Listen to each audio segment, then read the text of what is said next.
Something tragic and bad happened to someone at that house. It was frightening. One of the most scariest things I've ever gone through. I think it was one of the scariest moments of my life.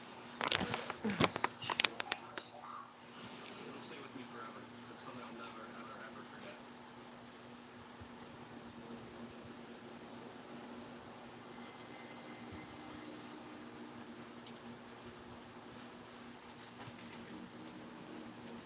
My name is Todd Bonner, and Jeff Atkins is my best friend. My name's Jeff Atkins. Todd Bonner is my best friend, and Brandy is a good friend of mine as well. We know the past several years, and we've got some trips around the country. My name is Brandy, and I'm a psychic medium. I enjoy going into the woods. I've been doing that my whole life. Jeff and I have explored many, many locations across the state of Michigan. What we like to do is find obscure places that maybe have a haunted reputation or a dark past or history. So we can actually be the first ones maybe to experience something different that other people can't. I'm always searching for new locations to go. I came across Beaver Island. It's in Lake Michigan, and it's about a 2.5-hour ferry ride to the island. Todd and I decided to take a little road trip. We were staying in the cabin. Todd and Jeff had heard a lot of stuff about the island, with the paranormal activity and the history itself, and about the lighthouse out there. The Lightkeeper's house has been rumored to be haunted. It's very creepy. It's very remote, which is something that kind of appeals to us. We felt like we needed to go check this place out. The island, it was beautiful. It was kind of eerie. We arrived at the cabins that we were staying at. I started jumping into like the history and found things out that just blew me away. So a lot of tragedy and a lot of negative history. There were so many shipwrecks around that island. I know that there were some fatalities. I believe I heard that one of the lighthouse keepers actually had died in one of those shipwreck recoveries. People said that, well, you have to check out the Lightkeeper's house before you leave.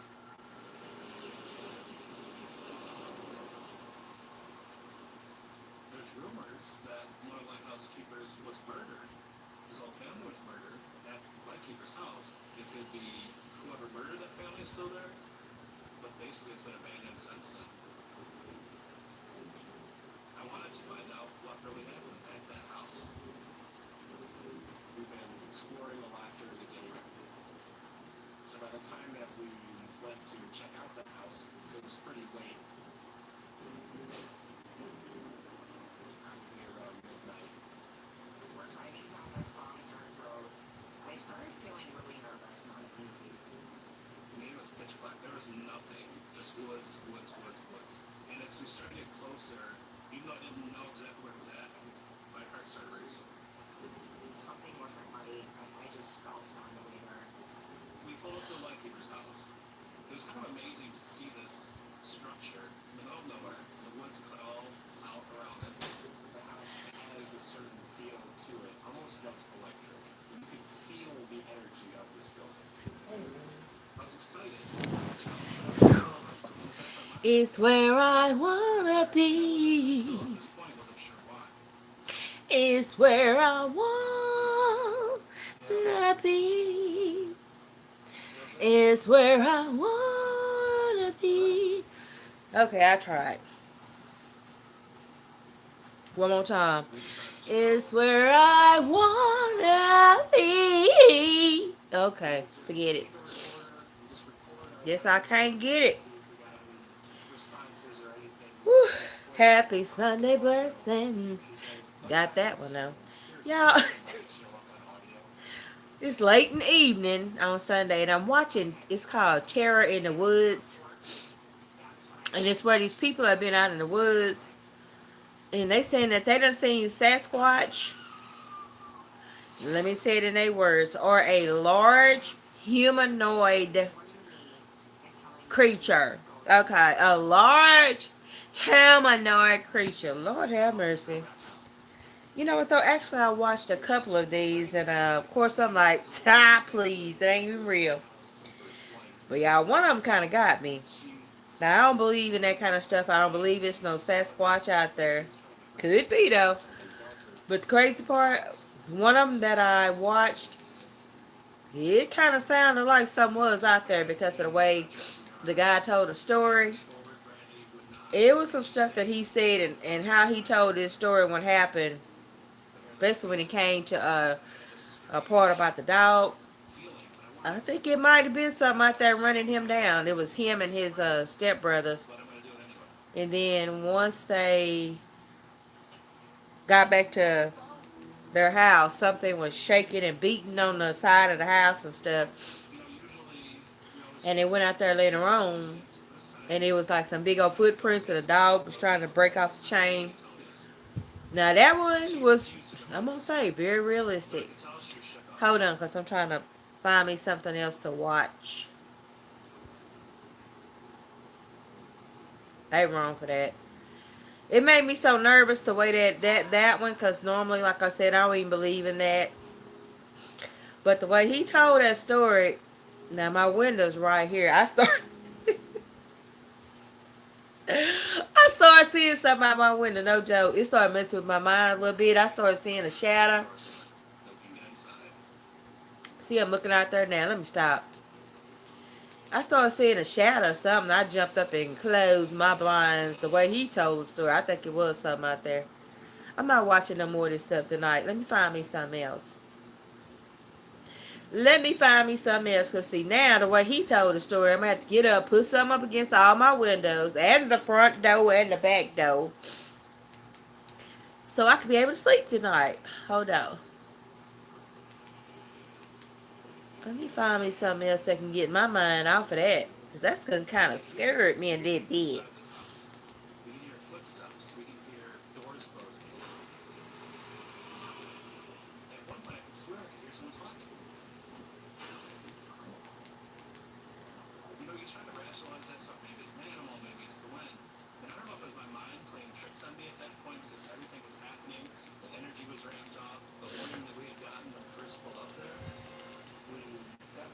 Oh, the Hunger Games. The Hunger Games. Mockingjay Part 1. I can do that. Okay. I'm going to be watching the Hunger Games now. But yeah, I was sitting up here watching Terror in the Woods about the Sasquatches and the large humanoid creatures, and that second story still got me looking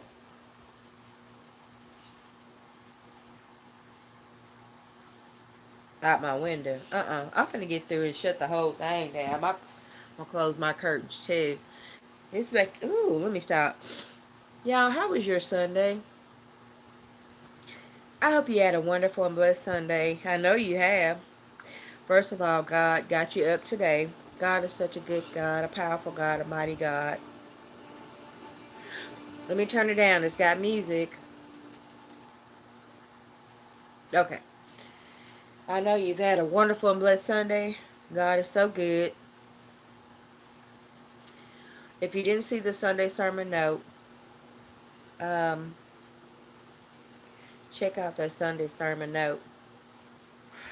And let me give you a little recap.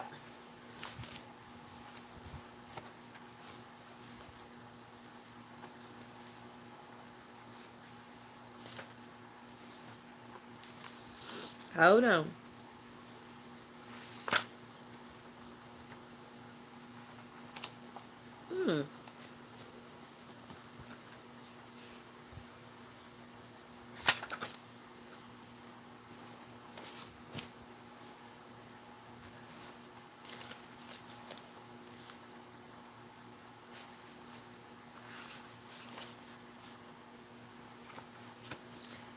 It was about rebuilding begins with God. And actually, what it was, the minister talked about, it's been 20 years since Hurricane Katrina. And he said the babies that were in the water, that came out of the water and survived from Hurricane Katrina, they were babies and now they're men. Y'all, it showed something that was so heartwarming. It showed a lady from New Orleans, and she had twin boys. She had separated from her husband, and she had twin baby boys, y'all. And so she said they'd been through the storms before. So she said, well, okay, we'll go to our cousins for 3 days and we'll come back home. And it showed her house. And she said she went to sleep that first night. And she said her deceased mom came to her and said, baby, get the boys and get out. And she said when she woke up, it was clear as day. So she said she packed one bag. Get this, she packed one bag now. Got her twin boys and left and went to her cousins. And long story short, her house was taken under by the water. And they never went back. Now, guess what? They relocated in Dallas, Texas. When she went to the cousin's house, they too got flooded out. Wherever they were living. She called it the something parish. I forgot what she said, but it was something parish. They have parishes in New Orleans, but she said they all had to leave, and they ended up in Dallas, Texas. Now, mind you, this was 20 years ago. And now the twin boys are no longer babies. They're grown men. One is a paramedic, and one is in school for civil rights attorney.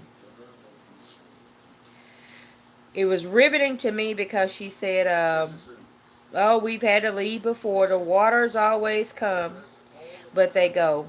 And she said her mama came to her deceased mama, came to her and said, get the boys and get out. They packed one bag. Went to the cousins. They got flooded out there in that parish too. One bag. Can you imagine? And they owned their house. Her and the husband was separated, but they owned that house. House got flooded out. Ended up coming to Dallas, Texas with one bag and her babies, twin baby boys. And those boys got on there. They did a documentary on them and showed them, and they said, had not we been through the waters, we would never have this testimony. And they went through this program that once they came from New Orleans, there was a program set up for indigent people. Let me say it right. Indigent people. They had scholarship funds for the children. So imagine being 9-month-old baby, but they had set up an indigent college fund for the children because of the flooding event, the catastrophic event. And they took advantage of that, and one is a paramedic and the other one is going to school for being a civil rights attorney. And they did say it. They said had not been for the storms, they wouldn't have gone down that path because their mom pushed them and said, you've been given an opportunity to do something that means something, to help people. I thought that was just amazing when I was watching that documentary. First of all, I couldn't even believe it's been 20 years because I remembered, Hurricane Katrina because I worked Hurricane Katrina. The field that I was working in at the time, I worked Hurricane Katrina, and when the people came in, the first people that came in were the people that could get out. They had money and resources, so they drove from wherever they could drive to. Some came to Dallas, some went to Houston, some to Austin, some went the other direction. But I remember the people that came here to Texas because I was one of those people in that capacity in the field that I worked in at that time. And They told some stories that you couldn't even imagine in a book. That second round of people that came in was the people that couldn't get out, but they had sent buses to bring them here. I got told some stories that I could not even get out of my mind. I'll tell you one of them. The one lady, she was very young. She had a 2-year old, a 9-month old, and a 9-year old. I'll never forget it.